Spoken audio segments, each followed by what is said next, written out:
In today's video, I'm going to teach you how to add a waiver form to your Wix website, a crucial feature for many businesses and organizations wanting to streamline their administrative processes. The good news is, it's quite straightforward once you know where to click and what to customize. Let's dive right in and walk through the steps together. To start with, open up your Wix editor. You'll see a menu on the left-hand side of your screen. From here, you're going to want to choose the option labeled Add Elements. This section is where you'll find all the various components you can incorporate into your website, from text boxes to media and more.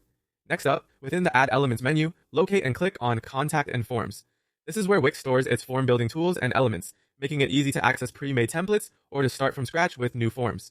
Now here comes a choice. You can either select one of these existing templates, which can save you some time if they match your needs, or if you prefer a bit more customization, you can choose to create a brand new form from the ground up. Simply drag your chosen form onto your web page. Once your form is in place, it's time to customize it to suit your specific waiver requirements. To do so, click on the form, and then hit the Edit Form button. This action will take you into the form builder, where you can start adding or changing the fields according to your needs.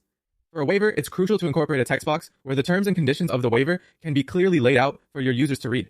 Additionally, you'll need a signature field. This can be found in either the General Fields or Advanced Fields section within the builder. The signature field is key for users to digitally sign off that they've read and accepted the terms, and making this field mandatory ensures no waiver is submitted without proper acknowledgement. You might also want to think about any other fields that are necessary for collecting user information.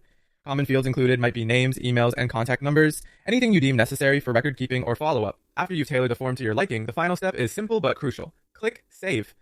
This ensures all your edits are securely applied and your form is ready to go live.